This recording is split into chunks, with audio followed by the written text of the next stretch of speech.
Hello students, good afternoon. Welcome to Gyan Ganga विद्यालय online classes. आज हम पढ़ेंगे स्टैंडर्ड 7 का ड्राइंग। ठीक है, तो पिछले वीडियो में हमने क्या पढ़ा था? पिछले वीडियो में हमने स्टैंडर्ड 7 की ड्राइंग में पढ़ा था आई लेवल्स। ठीक है, तो different types of I levels के बारे में हमने पढ़ा था। जैसे कि होता है आई लेवल्स में एबव आई लेवल और बिलो आई लेवल। ठीक है, तो आज पढ़ेंगे 1 पॉइंट पर्सपेक्टिव। तो ये जो आई लेवल था वो पर्सपेक्टिव का ही एक पार्ट था। पर्सपेक्टिव का एक पार्ट था आई लेवल्स, जिसमें आता है एबव आई लेवल और बिलो आई लेवल। तो आज पढ़ेंगे 1 पॉइंट पर्सपेक्टिव। तो ये 1 पॉइंट पर्सपेक्टिव क्या होता है? देखो, 1 पॉइंट पर्सपेक्टिव जो है ना, हमारा जो हॉरिजॉन और आई लेवल्स को होता है। देखो, इसका बहुत सारे स्टेप्स दिया गया है। आपको क्या करना है, ये जो स्क्वेयर्स दिया गया है ना, स्क्वेयर्स करके मतलब वो हमें हॉरिजॉन में कैसा लिखेगा, वर्टिकल में कैसे दिखेगा, ऐसे जो ड्राइंग बनाते हैं ना, उसके हम कहते हैं 1 पॉइंट पर्सपेक्टिव। ठीक है, ये जो 1 पॉइंट पर्सपेक्टिव को देखो, इसे हॉरिजॉन और आई लेवल भी कहते हैं। देखो, इसमें पहले क्या किया गया है, एक रेक्टेंगुलर लिया गया है। देखो, यहाँ पे जो स्टेप्स है ना, देखो यहाँ पे स्टेप 1 में क्या किया गया है, एक रेक्टेंगुलर लिया गया है। फिर सेकेंड स्टेप में क्या किया गया है, वो जो वीपी लाइन खींच के ना, उसे वो स्टेप 2 में उसे दोनों साइड की जो एंकल है ना, उससे जॉइन किया गया है। ये दोनों साइड की एंकल को स्टेप 2 में जॉइन किया गया है। फिर आता है आपका स्टेप 3। वो स्टेप 3 में क्या होता है, देखो वो जो दोनों साइड के एंकल को जोड़ते टाइम ना, वो ऊपर में एक सा लाइन खींचा जा रहा है। जैसे कि वो जो कहते हैं ना, एक टेढ़ा सा जिसे करके वो लाइन खींचा गया है। देखो, स्टेप 3 में जैसे किया गया है ना, ठीक वैसे ही आपको करनी है स्टेप 3 में।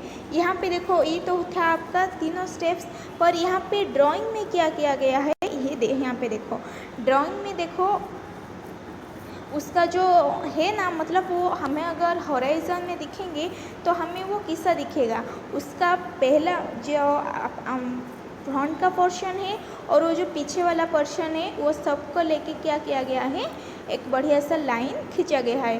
तो ये जैसे बनाया गया है ना, ठीक उसी तरह से आपको दूसरा पेज में आपको बनाना है।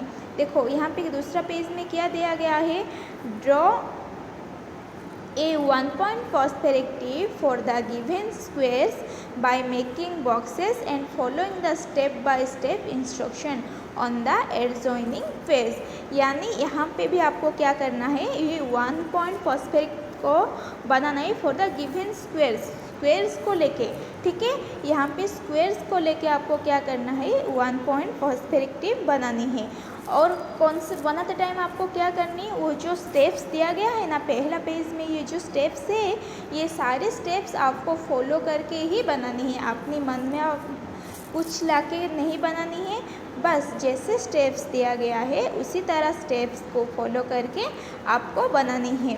ठीक है, देखो यहाँ पे बच्चों मैंने कैसी तरह है बनाया है स्क्वेयर्स को लेके। देखो, यहाँ पे तो स्क्वेयर्स ऑलरेडी दिया गया है, बस आप वो स्क्वेयर्स को फॉलो करके, स्क्वेयर्स को पकड़ के बस वो जो स्टेप्स है उसे फॉलो करके ही बनानी है। देखो, यहाँ पे मैंने जिस तरह से बनाया है ना, उस तरह से ही आपको बनाना है। ठीक है, कुछ मन नहीं बनानी है, इस तरह से ही बनानी है। तो ये था आपका 1 पॉइंट पर्सपेक्टिव। ठीक है, आई होप कि आपको समझ में आ गया हो। चलो दूसरा देखते हैं, ये हो आपका 2 पॉइंट पर्सपेक्टिव। तो ये 2 पॉइंट पर्सपेक्टिव क्या होता है, in the 2 point perspective there are 2 vanishing points. An object drawn in this way appears even more realistic than if it were drawn with a single vanishing point। तो ये जो 2 point perspective क्या होता है पता है ना आपको, in the 2 point perspective there are 2 vanishing point. ये जो 2 पॉइंट पर्सपेक्टिव होता है ना, उसमें वेनिशिंग का कितना पॉइंट होता है, 2 पॉइंट होता है। तो इसीलिए तो उसे 2 पॉइंट पर्सपेक्टिव कहते हैं ना। तो इसमें वेनिशिंग का 2 पॉइंट होता है।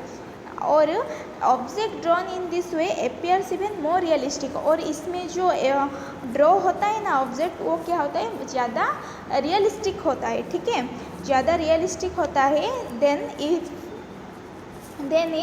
it were it were drawn with a single vanishing point. ज़्यादा रियलिस्टिक होके क्या होता है, वो जो ड्रॉ होता है, ड्रॉ होके क्या होता है, उसे सिंगल वेनिशिंग पॉइंट में आ जाता है, ठीक है। उसे कहते हैं हम 2 पॉइंट फॉस्फेरेक्टिव। तो ये जो 2 पॉइंट फॉस्फेरेक्टिव है, देखो ये भी किस तरह से बनाया गया है।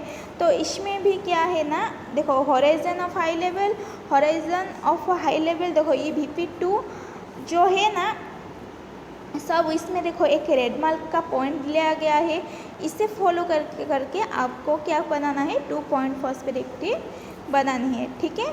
तो यहाँ पे जैसे बनाया गया है, तो इसी तरह क्या करना है आपको, ये ब्लैंक पेज जो है ना, ये ब्लैंक पेज में ये 2 पॉइंट फॉस्फेरेक्टिव बनानी है। जैसे मैंने 1 पॉइंट फॉस्फेरेक्टिव का बना के आपको दिखाया, बस उसी तरह से आपको क्या करनी है, वो जो 2 पॉइंट फॉस्फेरेक्टिव का जो है वो आपको ब्लैंक पेज में बनाना है, ठीक है।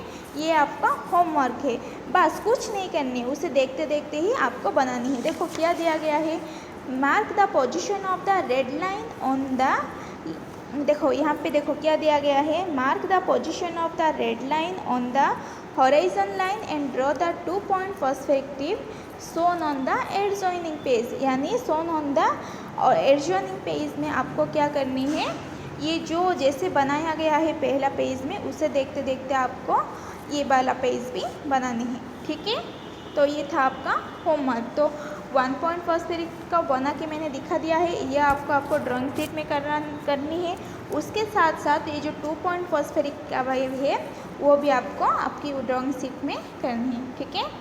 आई होप कि आपको समझ में आ गया हो। अगर ना आया हो तो आप मुझे व्हाट्सएप पर मैसेज कर सकते हैं, ठीक है। Thank you.